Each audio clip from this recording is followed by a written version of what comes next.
This is Alexander Playtime Williams of What's up, world? This is Alexander PlaytimeCares.com. PlayTime Williams of PlayTimeCares.com.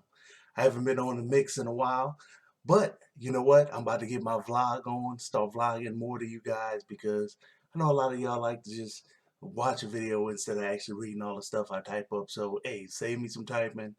And you know I like to talk, so why not? Here go my Raw recap. This one was originally aired November 30th, 2015. It was in Pittsburgh, Pennsylvania. You had JBL, Michael Cole, and Brian Saxon as the commentators. Started off with the New Day coming to the ring, and essentially they were just saying that they wanted to welcome in a new champion, which of course is Sheamus. So Sheamus come down to the ring and pretty much say that Roman Reigns, it's his fault that he's the champ because Roman Reigns wasn't humble. All he had to do was shake Triple H's hand, and he wouldn't have went and bro kicked him in the face. So essentially that's all that was about. Then he hit you with the new catchphrase. He says skip. You know, Austin 316. Now it's Sheamus 515, which of course is the amount of time that Roman Reigns actually held the belt. And he actually came out later in the show with a shirt on similar to Austin's shirt that read, Sheamus 515. And of course, it's the same thing, except instead of saying ass, he said arse. So he said, Sheamus 515 says, I just kicked your arse, fella. So, whatever. And Sheamus is celebrating in the ring, got confetti and stuff falling. And as he's celebrating, Roman Reigns come in and just straight Superman punch him and then take the title and walk to the back. So then you have Roman Reigns in the back talking to the Usos and Dean Ambrose, and Authority was like, look, get a title back. He was like, sure. And he started handing it to Triple H, and then he yanked it back, looking him in his eyes and say, here you go, Steph. So he's like, hey, just tell Sheamus that in 2 weeks, which is the TLC pay-per-view in Boston, tell him in 2 weeks I'm gonna be getting the belt back anyway. And Triple H was like, hey, just for the record, Sheamus doesn't want to wait until TLC. He want to give you a title shot tonight. Of course, Roman Reigns like, cool, whatever. Then Stephanie said, oh, by the way, you have to be able to beat him in under 5 minutes and 15 seconds for you to win the title. Nice caveat. I kind of like that one. So the first match was Tyler Breeze with Summer Rae versus Dolph Ziggler. Back and forth match. Dolph, he pretty much injured his shoulder during the match, and of course Tyler Breeze kind of concentrated on messing with his shoulder more. Yeah, decent match. It wasn't anything spectacular.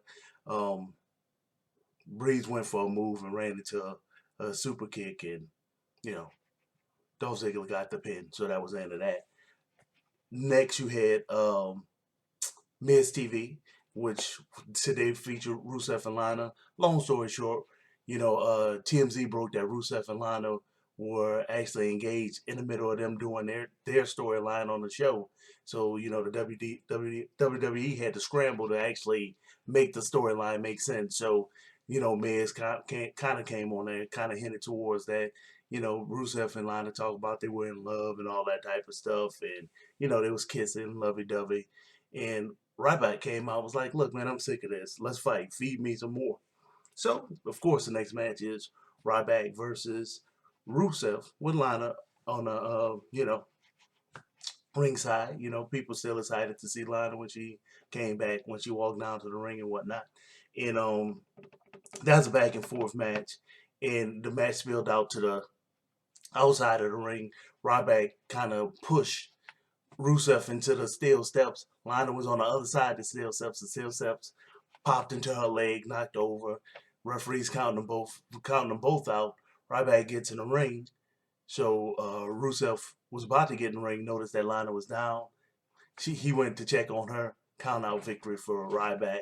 And Rusev was kind of saying some stuff in Bulgarian, and which Rusev didn't understand.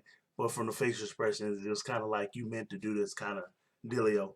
So Triple H, he came to congratulate Dean Ambrose on winning the number one contenders bout for the Intercontinental Championship at TLC against Kevin Owens.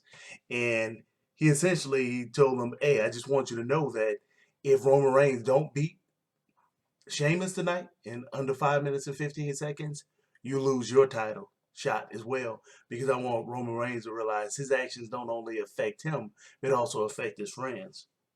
Nice caveat. It's actually good writing. Then you had the Dudley Boys, Team 3D. They came down to the ring, and they just pretty much were saying that they got whooped over the last week by the Wyatt family, and they revealed in the ring that they had four tables laying across the thing, and each table had one of the Wyatt family. Bray, Luke, Roman, and Braun. They had each one of their name across the table, and they was like, "Look, y'all whooping us like that puts a target on your back. We're gonna put you through these tables." Yada yada yada.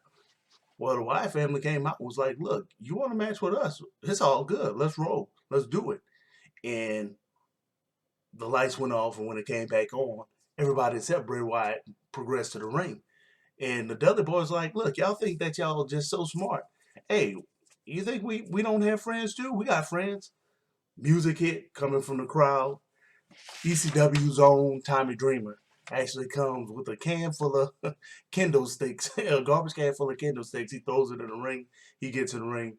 Everybody, they yelling ECW, the crowd chanting ECW, whatnot. They feeling good. Well, the Wyatt family, some big old dudes. They got in the ring anyway. They all got hit with kendo sticks and got back out. Bray Wyatt's like, "Hey, y'all fight fair." So they actually did start the match off, and Kendall stayed garbage cans away, and it was a back and forth action, but it ended up just getting out of hand, and they both teams got disqualified. It was a double disqualification, and the Wyatt family ended up whooping up on the Dudley Boys and Tommy Dreamer after the match, but Bray Wyatt told his boys, "Look, go put a table in there and put them cats through a table again." So he got on the ring apron, like, "Hey, let's finish this." And Bubba Dudley jumped up and pushed Bray Wyatt off of the edge of the ring, and Bray Wyatt ended up falling through a table. So of course the rest of his family members came to his aid, and then the Dudley Boys and Tommy Dreamer, they ran out the other side of the ring. So yeah, just a decent match. All the matches was really just okay. There weren't any outstanding matches. All on the scale of 1 to 4, 2 just being an average match. I say all of the matches about a 2. No really ones a forgettable match. Then you had Goldust versus Alberto Del Rio with Zeb Coulter. Came on. Zeb came on with his usual hater speech, and then they did a SmackDown recap of Jack Swagger versus Del Rio in their match, which ended up with them both having a double count out. Back and forth match with Goldust. Goldust went for a move, in a corner, kind of like a jump in move, and got his leg stuck in it, which of course opened up the opportunity for Del Rio to kick him in the back, get on the top rope, jump in his chest, boom, pin victory after he stomped on him in his chest. And then he decided to attack him after the match, which made Jack Swagger run down the ring and put Alberto Del Rio, to make Alberto Del Rio run out the ring. And then let's see, what was it? Becky, she decided that she wanted to ask Charlotte for a match. He was like, "Look, it's not for the title. We just need to do something to get your mind off the page." Charlotte was like, "Cool, we'll do it only if you allow my dad. He's in town. Allow my dad to come to the ring with me, and I do it." Baker was like, "Hey, that's all good." Baker Lynch was game for it. So the next match was Lucha Dragons versus the Usos. That was a #1 contenders match for the tag team titles at TLC.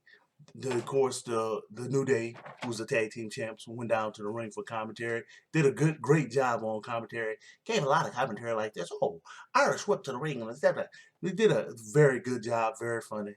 Um, they had a back and forth match until the Usos came and attacked both teams, which it led to a double disqualification or a no contest in that matter. It was a no contest because they attacked both teams at the same time. Then they ran out and was like, "Hey, since they didn't have a winner, nobody gets a tag title at TLC. So we are facing no one." They ran to the back. So of course you had the Usos and the Lucha Dragons talking to Stephanie McMahon like, "Hey, what's happening, man? They screwed up the thing. We're gonna have a good match." She was like, "Well, you know what? Common sense to tell y'all that, hey, we'll just do a triple threat match since y'all both didn't win, but y'all both didn't lose." But you know what? Lucha Dragons, y'all in for the TLC match. Usos, y'all not in. Y'all are contingent on whether or not Roman Reigns is able to beat Sheamus in under 5 minutes and 15 seconds tonight. Because we want to prove to Roman Reigns not only does his actions affect him, but it also affects his friends as well as his family. Boom. Nice caveat again. Like that writing. I did like that writing. So you you actually, let's see, after they had that, you had Brie Bella versus Sasha Banks. You know, of course, Brie Bella only had Foxy with her because, you know, Nikki is injured. And, you know, you had the whole team bad there. Back and forth match. Let's go Sasha chance. People want to see Sasha, but they keep pumping other people. You know, I have my thoughts of why they do that, but hey, it is what it is. Historically, that's been the WWE's mind state. Um, the numbers game was too much. They ended up, you know, Brie put up a decent fight, decent for her because you know, be honest, the Bellas aren't very good in the ring. They're kind of boring. You know, they don't really do much. Becky Lynch and Charlotte, they did a lot of technical wrestling and whatnot. Oh well, hold up. Let me not get to that. I'm jumping ahead. But they didn't. She didn't. You only can do so much with the Bellas. She did a pretty decent job with the Bellas. You know, with Bella versus Sasha. But the number games was too much. Ended up getting in the submission hold. Sasha Banks winning. So then the next you saw was Dean Ambrose and the Usos giving Roman Reigns some encouragement for his match. So um,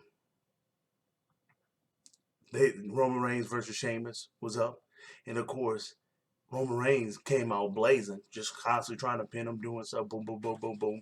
4 minutes are going. You at the 1 minute mark. Roman Reigns got him set up, and he about to set up Sheamus for the spear. Rusev come out and grab his legs, and then King Barrett and Del Rio grabs Sheamus and pull him out the ring. Well, of course, they interfered. So Roman Reigns did win the match. He won by disqualification, so there was no title that changed hands. So, with that said, Sheamus is still a champ. But Sheamus grabbed the mic, was like, look, I'm still a champ. You have to wait 2 weeks to even try to get a rematch. But I want you to introduce you to my crew. He had a new clique. What they call them, the League of Nations. Yeah, the League of Nations. So, you know, you think about it, all of the people are outside of the U.S. That's in it. You got King Barry, you have Alberto Del Rio, you have Sheamus, and then you have Rusev. So, you know, that's a good thing. You know, talking with Mr. Fair, if you go back to my old some of my older wrestling clips, he would love for Cesaro to get in there. That would actually be a nice addition to the thing. But Sheamus had introduced his new clique, which is the League of Nations. That should be interesting to see what they do with that. So the next match is actually Charlotte versus Becky Lynch with Paige on commentary. And Paige constantly just like, hey, y'all just don't know about Charlotte. Charlotte not the sweet person that y'all know about. Blah, blah, blah. She got y'all food, yada, yada, yada. In the meantime, Charlotte and Becky Lynch are actually giving a really good match because they're doing a whole bunch of technical stuff, cool pins, cool moves against each other, cool counters of each other moves. The crowd really enjoying it.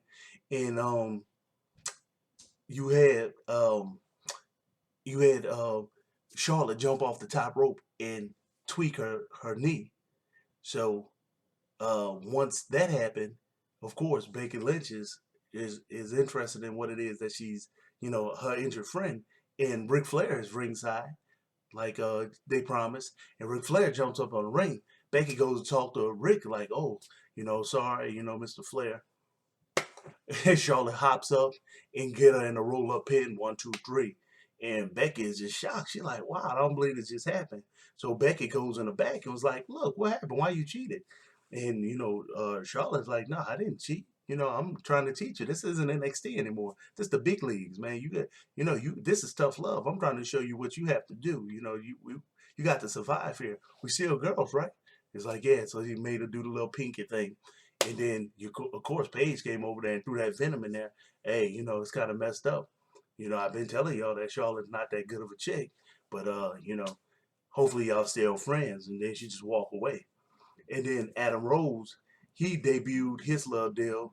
he have a thing called the Rose Bush, where he pretty much give a funny commentary on, kind of like WWE gossip. So of course it'll be the love triangle or the love octagon or whatever shape that it is. There's so many things that's on there of Rusev and Tyler Breeze and Summer Rae and Dolph Ziggler and just their whole saga. He gave a funny commentary on there. So the last thing that came up was actually the 8-man tag team. You got the Usos Usos, Dean Ambrose, and Roman Reigns versus the League of Nations, which I told you is Alberto Del Rio, Sheamus, King Barrett, and Rusev. And they're about to start the match, and then the New Day music hit, and the New Day say that they asked some powers to be, and they was like, yeah, you can get in the match. So it's actually a 7-on-4 match. Unfortunately, it wasn't like Survivor Series style. That would have actually been better if it was an elimination, everybody get pinned. But it was a 7-on-4 match, and the Usos, they started off really, really strong in the match. And they started off with like Coffee and Xavier starting off on their side. And the Usos started off strong until Jimmy came off to the top rope and landed awkward, and he grabbed his knee almost like immediately, like, oh man. And you saw him trying to shake it off, but he couldn't deal with it. So they pretty much beat up on Jimmy, concentrated on that knee, yada yada yada, boom boom boom. Next thing you know, Jimmy able to tag out. He rolls out the ring. People check on him. He's getting escorted to the back. So it's actually 7-on-3 now. So they just whooping up on on the three until Roman Reigns got in. He kind of cleared off the stuff, kind of got some injuries going on the 7. But numbers game. Hey, Roman Reigns able to tag in Dean Ambrose, crowd getting to it, blah blah blah blah. He doing all of this thing. Boom, lunatic lariat off of the rope, doing everything that it is that he does. But when it's all said and done, what can you do about it? It's 7 versus 3. So, Dean Ambrose did everything he could, attacking as many people as he could. But hey, eventually you're going to succumb to a bro kick, and Sheamus put that boot in his mouth. Boom, you're down.